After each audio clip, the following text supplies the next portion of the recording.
Right, so let's start with class 12 mathematics. तो सबसे पहला चैप्टर जो आपका आता है वो होता है functions. Alright, so we will be talking about functions. So functions की पहली कहानी अपन 11th क्लास में देख ली थी कि फंक्शन क्या होता है, what are relations, what are functions and what is domain, what is range. Alright, तो उनको मैं वापस रिकॉल नहीं करूंगा, आपको ऑलमोस्ट थोड़ा बहुत आइडिया कोई चैप्टर के दौरान ही मिल जाएगा। ऑलराइट, अपन स्टार्ट करते हैं यार। जो सबसे पहली चीज़ आती है 12th में नई, वो क्या है? Composition of function. Composition of function की बात करते हैं। कंपोजिशन ऑफ फंक्शन क्या होता है कि आपके पास अगर एक फंक्शन है एफ और एक फंक्शन है जी, इनकी डोमेन रेंज जो भी है ना। मुझे एक तो ये लगता है कि कई बार बच्चे है ना, they get confuse in the symbols a lot. So मैं यहाँ पे वो नहीं करने वाला कि F from R to R, F from N to R, ये नहीं है। एफ और जी है तो है, ठीक है। अपन इनको कंपोजिट किया तो इसको कहते हैं एफ ओ जी। इसका क्या मतलब होता है वो समझेंगे। इसका मतलब ये होता है कि ये आपका जो भी वेरिएबल है, जैसे एक्स है, जैसे एक्स एफ ऑफ एक्स और जी ऑफ एक्स जैसे फंक्शंस हैं, व्हाट यू डू इज कि आपने पहले x पे g लगाया, g ऑफ x किया, और g ऑफ x जो वैल्यू आई उस वैल्यू को फंक्शन के अंदर डाल दिया। This is nothing but f of g of x। जैसे कि अगर आपका g जो है वो जैसे साइन है, यानी कि g of x is equal to sine x, जैसे this is your function. Then और आपका जो f है वो जैसे f of x equal to x plus one या एक्स स्क्वायर प्लस वन। तो अपन को क्या करना है, इसको उठा के यहां पटकना है। तो f of g of x, g of x क्या है? साइन x, तो f ऑफ साइन x, तो f of g of x यहाँ पे क्या हो गया? f of sine x। देखो gx की जगह मैंने पटक के डाल दिया और कुछ भी नहीं किया। Okay, I hope it is very understandable, it's very easy, right. और अब आपको x की जगह साइन x डालना है, तो x की जगह साइन x डाला तो क्या आएगा? x की जगह साइन x डाल दो, ये आपका आंसर आ गया। ये लो, ये f of g of x हो गया।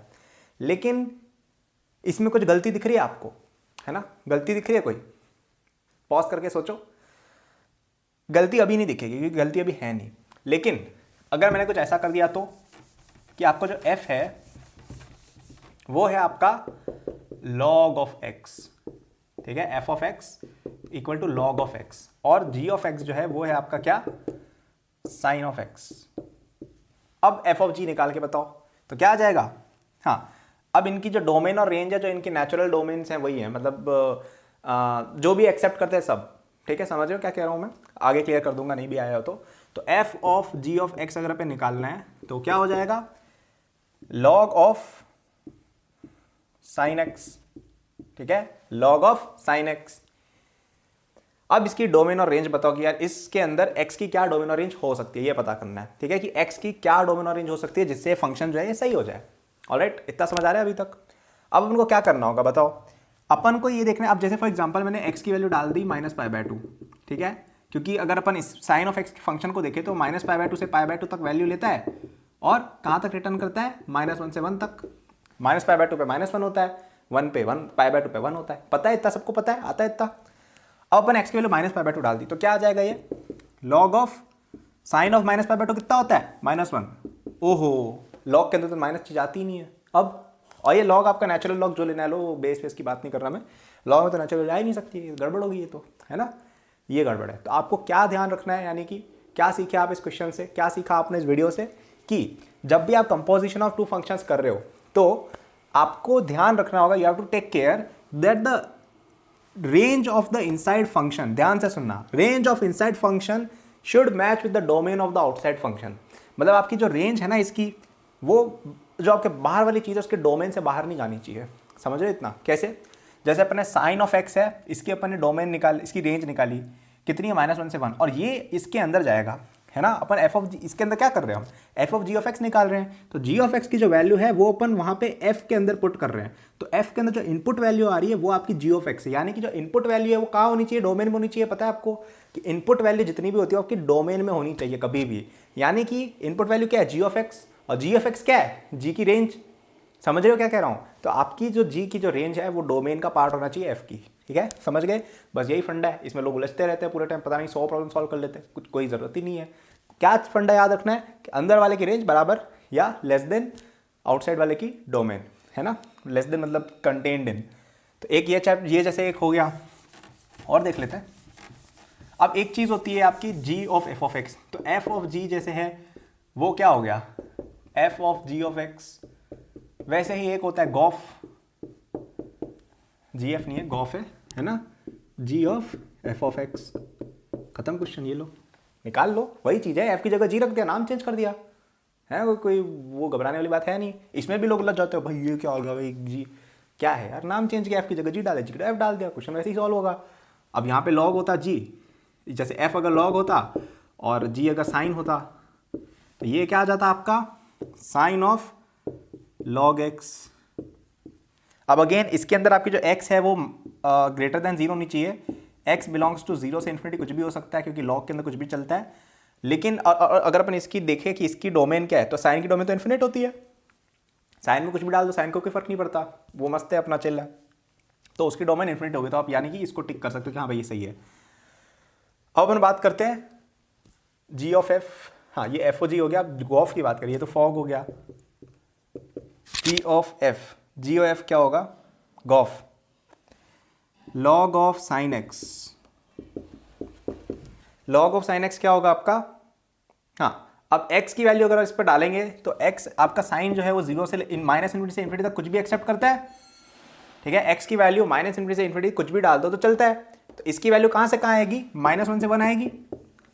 साइन ऑफ एक्स की वैल्यू -1 से 1 आएगी और अपन ने उसके ऊपर लॉग लगा दिया। अब लॉग जो है लॉग आपका माइनस वैल्यू एक्सेप्ट ही नहीं करता है, पढ़ा था 11th में अपन ने, है ना। इसका क्या मतलब है कि आप ये वैल्यू नहीं डाल सकते, यानी कि साइन की वो वैल्यू जब जब ऐसा होगा कि यार -1 या नेगेटिव आ रहा है तब आपको हटाना पड़ेगा। तो अब अपन को सॉल्व करना क्या रह गया कि यार माइनस इन्फिनिटी से इन्फिनिटी तक चलेगा, लेकिन इसमें सब्ट्रैक्ट करनी वो सारी वैल्यूज जिनके अंदर आपका साइन एक्स जो है वो लेस देन और इक्वल टू 0 आ रहा हो। ठीक है, यानी कि आपको ऐसे वैल्यूज चाहिए अब जिसमें साइन एक्स जो है वो ग्रेटर देन 0 हो। ये आपकी ओनली सॉल्यूशन कंडीशन हो गई अब। ठीक है, समझ रहे हो क्या कह रहा हूं मैं कि साइन एक्स जब जब पॉजिटिव होगा तब तब इसका आंसर आ जाएगा। तो सॉल्व करो इसको बैठ के। ठीक है, अब मैंने सॉल्व करना भी बताया था ट्रिग्नोमेट्री के अंदर, याद करो पिछले साल या इस साल भी पढ़ा हो तो कैसे सॉल्व करते हैं इसको। ठीक है, ये -π/2 सॉरी ये -π/2 ये π/2 और बनाते जाओ इस तरह से। ठीक है, एकदम दिमाग से सोचना, कुछ रटना उठना है ही नहीं यहाँ पे। साइन एक्स पॉजिटिव का कब है, यहाँ से यहाँ तक है, यहाँ से यहाँ तक है। देखो समझ में आ रहा है, समझ में आ रहा है इतना। यानी कि आपकी एक्स कहाँ से कहाँ बिलोंग कर सकती है, 0 से π पहला। इसके अलावा ये 2π है तो 2π से 3π। इसके अलावा ये क्या है, ये आपका π है, ये आपका 2π है, ये आपका 3π है, ये 4π है, 4π से 5π। ठीक है, इन सब का यूनियन ले लो, ये आपका आंसर हो गया। समझ में आ रहा है क्या किया मैंने, है ना। थोड़ा सा कंफ्यूज हो गए होगे शायद तुम लोग। तो मुझे ये चाहिए था कि लॉग ऑफ साइन एक्स जो है, लॉग ऑफ साइन एक्स जो है ये एग्जिस्ट करना चाहिए, मुझे इतना चाहिए था बस लाइफ में। तो साइन एक्स हमेशा ग्रेटर देन 0 जब जब होगा तब तब ये चीज़ हो जाएगी कि लॉग के अंदर कुछ भी चीज़ डालो जो पॉजिटिव है तो आंसर आता है। तो साइन एक्स ग्रेटर देन 0 मुझे सॉल्व करना है। ग्राफ बना के देखा, पता चला 0 से π के अंदर आ रहा है, बिल्कुल आ रहा है। 3π से 2π से 3π आ रहा है, बिल्कुल आ रहा है। 4π से 5π आ रहा है, बिल्कुल आ रहा है। और नेगेटिव में भी जाएंगे। अब इसका सही है -2π से लेके -π, -4π से लेके -3π। समझ रहे हो, मतलब नेगेटिव पहले आता है ना, तो जो छोटी क्वांटिटी पहले आती है। और -4π लेस देन -3π।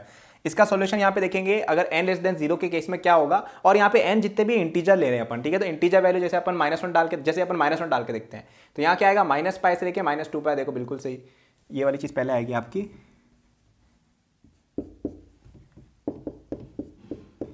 गुस्से में इधर उधर थोड़ा हो जाता है ना। सो और अगर आप n की वैल्यू -2 डालोगे तो देखो यहाँ पे -4π और यहाँ पे -3π। तो समझ रहे हो क्या किया मैंने। तो ये एक क्वेश्चन थोड़ा अच्छा हो गया। ये क्वेश्चन हो सकता है जेईई मेन वगैरह में आ जाए, है ना। तो अपन क्या समझे अभी तक जीओएफ एफओजी के बारे में कि आपको कुछ भी नहीं करना है, पहले वाले फंक्शन को उठाना है और उसको दूसरे फंक्शन में पटक देना है। और डोमेन रेंज का स्पेशली ध्यान रखना है कि अंडर वाले की जो रेंज है वो फर्स्ट वाले की डोमेन से मैच होनी चाहिए। और बाकी जो रूल्स है वो तो लगाने ही है अपने। तो पहले अंदर वाले फंक्शन पे चेक कर लो रूल्स, उसके बाद अंदर वाले का जो आउटपुट आ रहा है वो बाहर वाले से मैच होना चाहिए। बस यही है, 2 क्वेश्चन करा दिए, आई थिंक बहुत है। इसके अलावा आप प्रैक्टिस वगैरह कर सकते हो। और एनसीईआरटी के अंदर भी अच्छे क्वेश्चन हैं इसमें, ठीक ठाक, बाकी तो रहते ही हैं, है ना। अब बात करते हैं अपन कुछ और बातों की। तो GOF is not equal to FOG, gof is not equal to fog. ये एक रूल होता है, इन जनरल नहीं होता, कभी कभी हो सकता है। जैसे एफ और एक्स दोनों, जैसे एफ और जी दोनों एक्स एक्स हैं, तो एक्स ऑफ एक्स यानी जैसे एक्स स्क्वायर है दोनों, ठीक है, तो एफ इसका भी स्क्वायर तो एक्स पावर 4 और इसका भी स्क्वायर एक्स पावर 4, तो दोनों सेम ही हो जाएंगे। लेकिन जैसे फॉर एग्जांपल एक फंक्शन जो है वो जैसे x + 1 है और एक फंक्शन तुम्हारा एक्स स्क्वायर है, तो पहले केस में क्या आएगा, x + x² + 1 आ जाएगा, ठीक है। इस केस में क्या आएगा,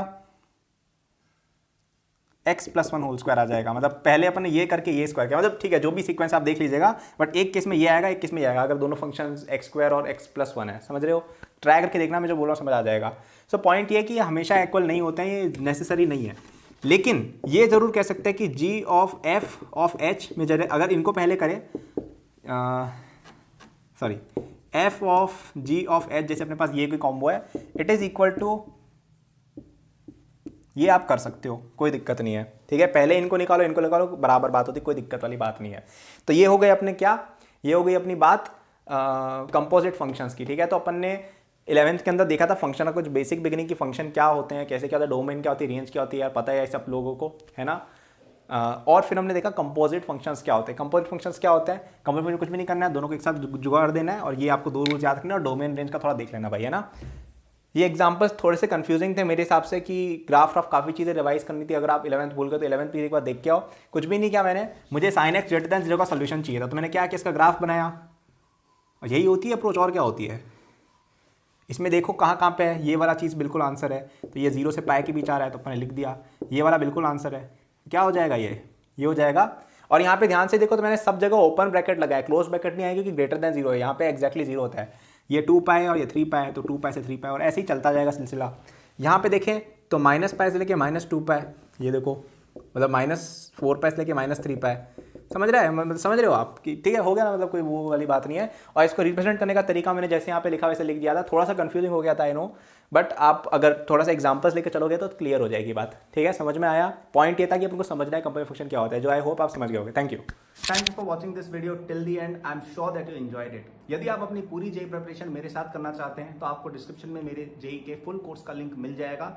इस कोर्स में आपको जो यूट्यूब पे मेरे लेक्चर्स और प्रॉब्लम सॉल्विंग के वीडियोस मिलते हैं, उसके कंपेयर में बहुत ज़्यादा कंटेंट है, एंड आपको यहाँ पे practice sheet with solution, test series with solution दी मिलती है। It's a complete solution, you can rely on it. आप यदि किसी कोचिंग जाते हैं या अगर आप सेल्फ स्टडी करते हैं, in both cases it will be very useful, so do check it out. Okay, इसके अलावा मेरे जेई के फ्री नोट्स भी डिस्क्रिप्शन में लिंक्ड हैं, एंड डिस्क्रिप्शन में और भी मैंने बहुत सारे रिसोर्सेज फॉर स्टूडेंट्स डाले हुए हैं, जैसे the books that I recommend, my social media and my newsletter in case you want more content, और if you want to approach me with any doubts और सजेशन। नोट्स हैं NEET के students के लिए, कॉलेज स्टूडेंट्स के लिए, startup enthusiast के लिए भी, ओलंपियाड एंथुसियास्ट के लिए भी कोर्सेज हैं, तो चेक जरूर कर लीजिएगा डिस्क्रिप्शन, आपको काफ़ी यूजफुल रिसोर्सेज वहाँ मिलेंगे। Thank for watching, like subscribe कर लीजिएगा for more such videos. Good luck.